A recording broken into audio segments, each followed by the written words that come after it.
ये कथा से क्या सीख मिली भैया? इससे ये सीखना है कि चाहे जितना ऐश्वर्य आपको प्राप्त हो जाए, पर संतों से, महापुरुषों से, साधुओं से, गुरुजनों से कोई सेवा मत लो। हम तो कहते हैं कि आश्रम में भी जाओ तो सेवा कराओ मत, सेवा करो। आश्रम में जाओ, उठा के झाड़ू थोड़ा बुहारी लगा दो, कोई सेवा कर दो। भोजन परोसा जा रहा है, भोजन चल रहा है, पंगत चल रही है, उठा के परोसने लग जाओ। कोई ना कोई सेवा करो। सेवा लेने का भाव मत रखो। वहां जाओ, तीर्थों में जाओ, गुरुजनों के पास जाओ, महापुरुषों के पास जाओ, सेवा करो। क्योंकि सेवा करोगे तो पाप नष्ट होंगे और सेवा लोगे तो आपके पुण्य नष्ट होंगे। अब आपको सोचना है करना क्या है। एक और बात ध्यान रखना, कई लोग पूछते हैं कि जहां तहां भंडारे होते हैं, नवरात्र आदि में तो खूब होते हैं, तो भंडारे में भोजन सबको करना चाहिए कि नहीं करना चाहिए? पंकज जी, बहुत ध्यान से समझने की बात है। जहां तहां भंडारे में भोजन नहीं करना चाहिए।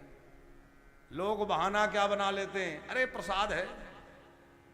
अरे प्रसाद नहीं, आप जो है माल छानने गए हो, है? मुफ्त का खाने गए हो ना।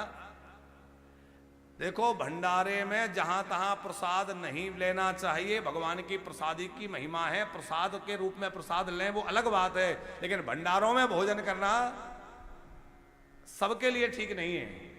क्यों? बोले जिनको भगवान ने समर्थ बनाया है, जिनके पास उतनी व्यवस्था है कि वो अपना खा सकते हैं। तीर्थों में गए, कोई अपना भंडारा करने आया। अच्छा, वो क्यों आया भंडारा करने? मेरे रोग कट जाएं, मेरे दोष कट जाएं, मेरे समस्याएं मिट जाएं, मैं जाके अमुक गिरिजात जी में जाके भंडारा करा दूं। तो वो अपनी समस्याओं के निवारण के लिए भंडारा करने आया, तुमने जाके पा लिया, उसकी परेशानी तुम्हारे पीछे लग गई। यदि आप समर्थ हैं, आपके पास पर्याप्त व्यवस्था है, तो आप इस प्रकार मुफ्त के चक्कर में भंडारों की लाइन में ना लगे। हाँ, प्रसाद समझकर थोड़ा प्रसाद लेकर के अंजलि में प्रसाद ग्रहण करें, क्योंकि प्रसाद की अनंत महिमाएं। लेकिन भंडारों में जहां तहां नहीं जल्दी पाना चाहिए। हाँ, अभाव जिनको है, साधु संत है, महात्मा है, गरीब है, दीन है, दुखी है, परेशान, वो पाए, उनके लिए तो भंडारा हो ही रहा है। पर भंडारा होना चाहिए अभावग्रस्त लोगों के लिए। ऐसा नहीं कि कौन घर में जाके रोटी बनाएगा, बढ़िया भंडारा चल रहा है?